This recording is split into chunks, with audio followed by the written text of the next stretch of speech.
اعوذ باللہ من الشیطان الرجیم بسم اللہ الرحمن الرحیم۔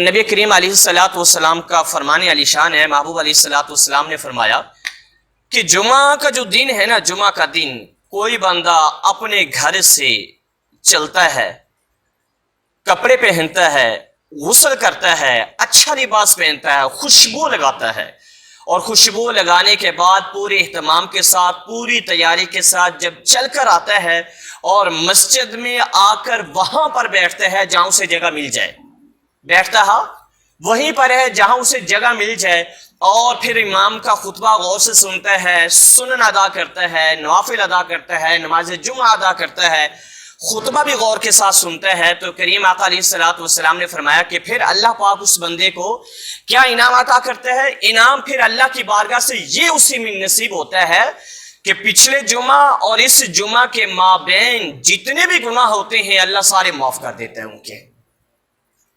ایک جمعہ سے دوسرے جمعہ کے مابین جتنے بھی گناہ ہوتے ہیں اللہ تبارک و تعالی سارے گناہوں کو کیا کر دیتا ہے؟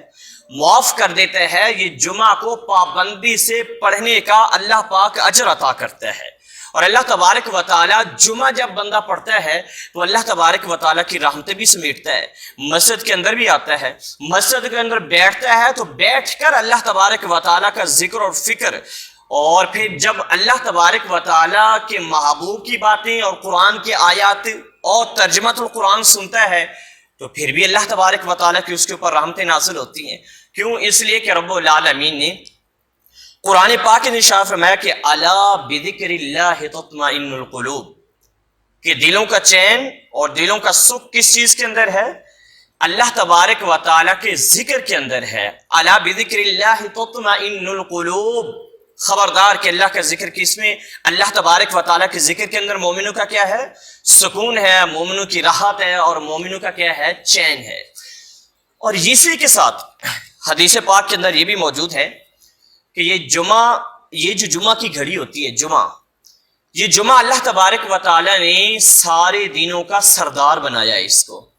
نبی کریم علیہ الصلوۃ والسلام سارے انبیاء علیہ السلام کے سردار، اور آپ صلی اللہ تعالی علیہ وسلم کی جو امت ہے وہ ساری امتوں کی سردار ہے، اور کریم آقا علیہ الصلوۃ والسلام کے صدقے سے پھر اللہ تبارک و تعالیٰ نے یہ جو جمعہ کا دن عطا کیا ہے، یہ جمعہ کا دن پھر سارے دنوں کا سردار بن گیا۔ اور دوسری حدیث کے مطابق تو جو جمعہ کا دن ہے اللہ تبارک و تعالیٰ نے اس کو عید کا دن قرار دیا ہے، اور اسی دن میں جناب حضرت آدم علیہ السلام اللہ تبارک و تعالیٰ نے ان کی تخلیق کی۔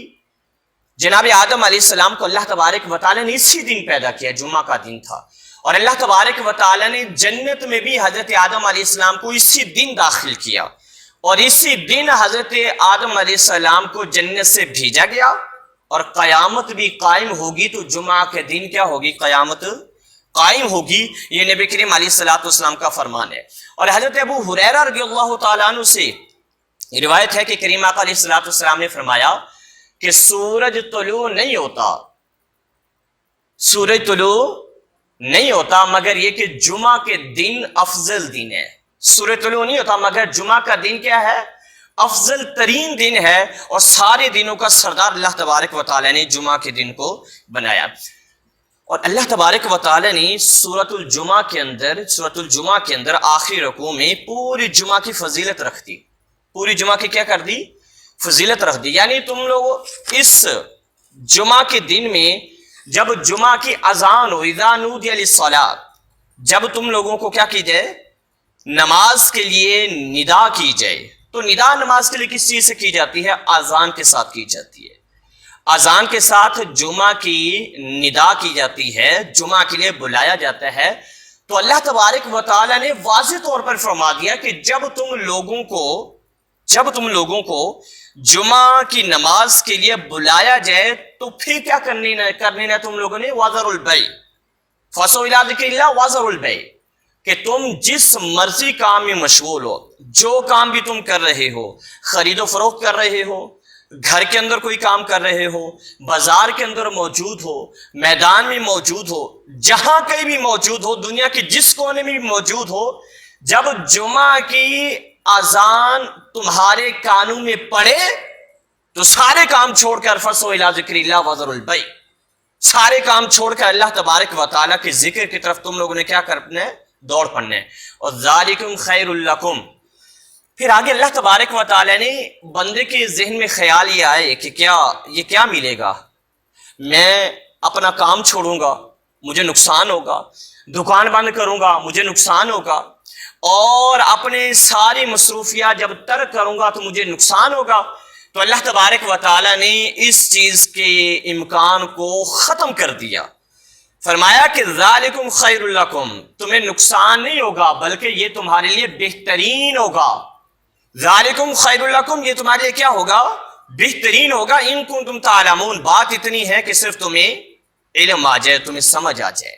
پھر اللہ تبارک و تعالیٰ نے پابندی بھی نہیں لگائی کہ تم آ گئے مسجد کے اندر، اذان سنی، خطبہ سنا، نماز پڑھ لی. اب یہ نہیں فرمایا کہ اب تم یہاں بیٹھے رہو، بلکہ فرمایا فَإِذَا قُضِيَتِ الصَّلَاةُ، پھر فرمایا کہ جب تم نماز پڑھ چکو فَانْتَشِرُوا، پھر پھیل جاؤ، اپنے کام کرو اور اپنی مصروفیات میں مشغول ہو جاؤ، اور اپنے جتنے بھی مشاغل ہیں ان کو سر انجام دو. تو پھر اللہ تبارک و تعالیٰ کے حکم کے مطابق جب تم اس طریقے سے کرو گے پھر اللہ کی رحمتیں تمہارے کیا ہوگی؟ ملے گی اور میسر آئیں گی.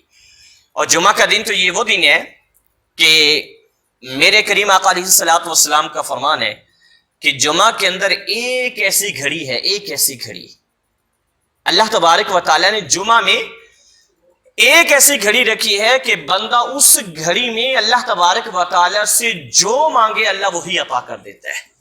جو مانگے گا اس گھڑی کے اندر، کہ جمعہ کے اندر اللہ تبارک و تعالیٰ نے رکھی ہے کہ بندہ اس گھڑی کے اندر اللہ تبارک و تعالیٰ کی بارگاہ سے جس چیز کا بھی سوال کرے گا اللہ وہی عطا کر دے گا. اب یہ گھڑی کون سی ہے کہ جس میں اللہ تبارک و تعالیٰ بندے کو عطا کر دے گا؟ اس کے بارے میں مختلف روایات ہیں کہ بھی گھڑی یہ کون سی ہے کہ جس میں اللہ پاک سے بندہ جو بھی مانگے وہی عطا ہو جائے، وہی مل جائے، من کی مرادیں مل جائیں اور دلی حاجات اللہ تبارک و تعالیٰ پوری فرما دے اس گھڑی کے اندر. تو فرمایا کہ یہ وہ گھڑی ہے.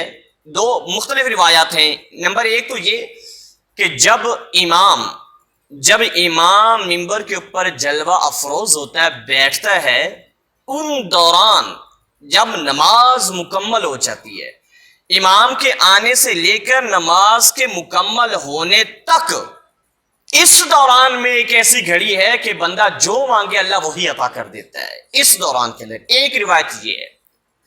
اور دوسری روایت فرمایا کہ دوسری روایت یہ ہے کہ عصر سے لے کر مغرب کا وقت جو ہے، عصر سے لے کر مغرب کا جو وقت ہے نا، یہ وہ وقت ہے کہ اللہ تبارک و تعالیٰ نے اس وقت کے اندر اس گھڑی کو رکھا ہوا ہے، اس ساعت کو رکھا ہوا ہے، ساعت قبولیت جس کا نام ہے، کہ عصر سے لے کر مغرب کے مابین اللہ تبارک و تعالیٰ نے اس گھڑی کے اندر، اس وقت کے اندر یہ وہ گھڑی رکھی ہے کہ اللہ تبارک و تعالیٰ کے حضور بندہ آ جائے اور اللہ سے مانگے اللہ وہی عطا کر دیتا ہے، اس کو وہی عطا کر دیتا ہے. عصر سے لے کر مغرب تک یہ دو قول ہے. تو پتہ یہ چلتا ہے کہ یہ جمعہ کے دن بڑی فضیلت والا، بڑی اہمیت والا دن اللہ تبارک و تعالی نے اپنے محبوب کے صدقے سے ہمیں عطا کر دیا، اور ہم اس دن سے فائدہ اٹھاتے ہوئے زیادہ سے زیادہ اللہ تبارک و تعالی کے ذکر اور فکر کر کے اپنی حاجات، اپنی مناجات اور اپنی مرادیں اللہ کی بارگاہ میں رکھیں اور اللہ تبارک و تعالی سے دعا کریں، اللہ وہی عطا کرے ہمیں. اور یاد رکھیں جمعہ کے اللہ تبارک و تعالی نے جو فرمایا نا کہ وَذَرُوا الْبَيْعَ، کہ اپنے معاملات، اپنے کام کاج، اپنی تمام مصروفیات چھوڑ کر اللہ تبارک و تعالیٰ کے حضور آ جاؤ، اللہ کی بارگاہ کے اندر آ جاؤ، تو پھر اللہ تبارک و تعالیٰ تمہارے بگڑے ہوئے کام بھی سنوار دے گا. بگڑے ہوئے، حقیقت بات ہے، بگڑے ہوئے کام بھی کیا ہو جائیں گے؟ تمہارے سنور جائیں گے. جو تمہیں لگ رہے ہوں گے کہ یہ کام نہیں ہونے والے، اللہ پاک جمعہ کی برکت سے وہ کام بھی کر دے گا. تمہاری کاموں میں غیبانہ مدد اللہ تبارک و تعالیٰ کیا کر دے گا؟ عطا کر دے گا۔ یہ اس وقت ہوگا کہ جب بندہ سارے کام کاج چھوڑ کر اللہ کے حضور آ جائے، اللہ کا بن جائے اور اللہ تبارک و تعالیٰ کے حضور کھڑا ہو جائے۔